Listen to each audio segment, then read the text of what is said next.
What's going on, my fellow Jedi and Padawans? Welcome back to another Jedi gaming video. Thank you guys so much for coming back to the channel, and if you guys are new, welcome. Thank you guys so much for the crazy support lately. It means so much to me. If you guys find this video helpful, please like and share that video around to help out our fellow Guardians, and if it does feel right, please slap that subscribe button to help out me. It means the world, and I do really appreciate it. Alright, so as I stated in my last video, this is going to be a full guide on the Devil's Lair, the first Grandmaster of the season. Now let me tell you, there is a lot of enemies in here that can hit you with one shot, so hopefully this helps you guys get these loadouts down and can crush it. You don't have to do this Nightfall this week. Actually, you can do it in the next coming weeks, because on April 20th, all of the Grandmasters are coming back, so by that time people will have optimized all these runs and you will be able to use this if you are not up to 1325 yet. So first off, the strike is set to 1350 and you need to be 1325 to get in. Anything over 1325 doesn't matter because of challenge mode, so it takes you down to 1325 no matter what. So let's look at the other modifiers. The first one is Arachno. When defeated, Fallen Vandals spawn a web mine at their feet. We have Overload and Barrier champions. Next we have Chafe, so your radar is disabled. Grandmaster modifiers, Contest, Joining in Progress disabled. Mob champions, Match Game, Equipment loadout, Extinguish, so if you all die you go back to orbit.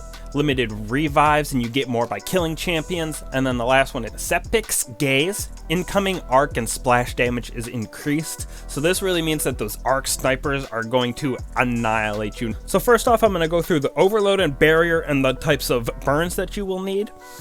Overload, you're going to be going through Captains.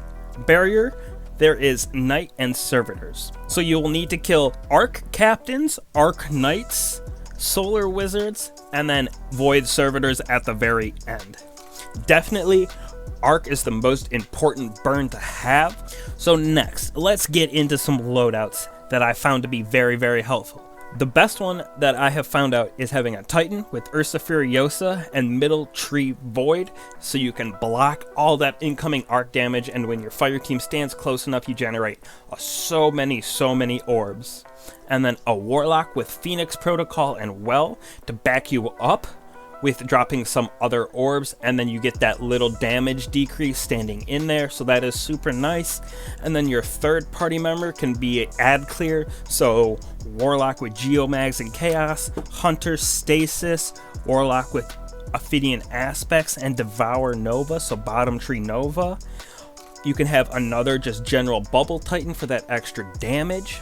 There's a couple other options, but definitely I would suggest a Titan with Ursa Furiosas and a Warlock with Phoenix Protocol and Well.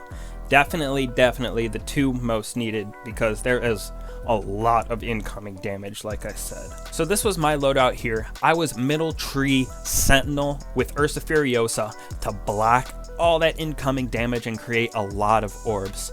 I was using a Sniper with Anti-Barrier. It was a Succession from the raid. I was using Tycho's Divination with Overload, so I could kill Solar Shields and get the Overload champions. And then I was using a Heretic Rocket for arc damage, and it also had Lasting Impression and Impact Casings for that extra damage. The mods on my armor was charged with light with Protective Light and High Impact Fire, so I could get that extra damage and also help keep me alive when I got low health. And then everything else just complemented the build like scavengers. So my two teammates, one was running Well with Phoenix, and then he also had a Izanagi's with Point of the Stag and a Void Rocket. And then my other teammate was running Night Stalker with a Scout Rifle, the Needle Void Bow from this season, and Anarchy. And that was perfect. That's all we needed. We got all the groups done. We had plenty of DPS, plenty of supers. It was perfect.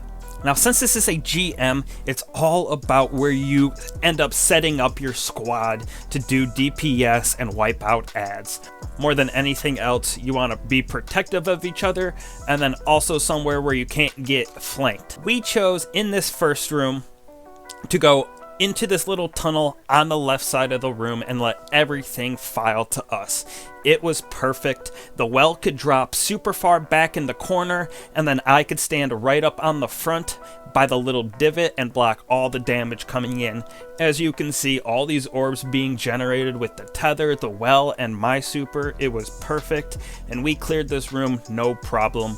The shanks can't get up that little divot, so it's perfect for the exploder shanks, and you're pretty protected back there, especially with those two supers. There is a lot of cover, and you can hide from the snipers, so it's super easy to deal with the overloads and barriers that pop out.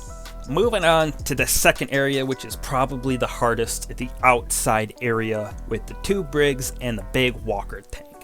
So the way we handled this was right off the rip when we got in there. I popped my super and we killed the barrier servitor that is right there while wiping out all the snipers and enemies we could while staying back. Then we killed the enemies on the left side in the back, so we couldn't get shot and flanked from that side. Then we dealt with the left side brig, because if you stand right here on this little hill, the walker tank can't hit you, and the overload champion that stays right in front of it under the bridge doesn't really come over that. So it's a perfect place to deal with that left brig first, and then you stay behind that little hill, deal with the walker tank next completely so you can wipe it out. Then you move on to that overload right under the bridge, which is super easy with all three of you because you can protect yourselves very well with that little hill. Super easy, super nice. But make sure you are trying to kill some of the snipers, just watching out for them, because like I said, they do one-shot you pretty easy. And then stay on that left side, and it seems like all the champions kind of stay in the middle, so you can be protected from that right side brig with the big middle bridge in the way, and you can wipe out all the other champions and most of the ads, and then deal with the right side brig very last, because once you kill that, the door will open and another overload champion pops out, and you can wipe that out super easy without having to worry about the brig or anything else really coming in ad wise. So that is the way we did it, and it was super efficient. We didn't waste really many revives at all throughout this entire thing, and it's a super fun strike. So on to the final room, which I wouldn't say is too crazy hard, but there is a lot going on, so you gotta be careful. When you first open up the doors, there will be 2 overload champions in there, so play it careful, don't just rush in, stay behind that first door and wipe out those 2 champions and the ads. Then once you get into the room and Sepix actually is able to take damage, head to the left side room in the back, because you can protect all areas with my banner shield, and then well can drop inside the room and we can be protected by standing in the doorway and do DPS on the boss. So play this room very slow, because you can just chain supers over and over again, as you will see in the gameplay here. It's just super good to stand and make sure you're blocking all of the damage incoming while your teammates do the ad clear for you if you are the Titan, or just make sure you are doing the ad clear if you are one of the other 2. And as my super runs out, the well is ready, and look at that, I have my super back right away, and I can come back out here standing outside of the well when I'm in my super, so I can generate orbs and block all the damage while they are killing the servitors that come up to block Sepix when it's in an immune phase. And in all seriousness, Sepix is pretty spongy, so you can do a decent amount of DPS quickly, especially with your rockets and anarchy. But while he is in that immune phase, as you can see right here, there will be exploding shanks popping up, so you have to be careful, because they can wipe an entire fire team immediately and you will get sent back to orbit, which is definitely not what you want. So play this room super slow and wipe out every ad that you can while he is in his immune phase, because if you step out there without any of these ads gone, you will get wiped out immediately. But it is perfect for generating supers. So after his first phase of being immune here, and you wipe out the little baby servitors that are protecting him, and he goes into his second immune phase, there will be overload captains that pop up so you have to wipe both of them out when they appear. So be very, very careful, because they will kind of push this room, but once again, you can deal with them one at a time as they roll through, because you have protective supers all over the place and decent DPS with your weapons that you have on if you're using the snipers and rockets like I suggest. Now, there is definitely going to be other ways to do this strike for sure, different areas you can stand, but this seemed to work the best for us, especially with the supers we were using and the loadouts. Once we finish, as you can see here, 2 of my teammates got the Adept weapons and an Adept mod. I didn't get the Adept Swarm, but I did get Adept Counterbalance, so that was really cool.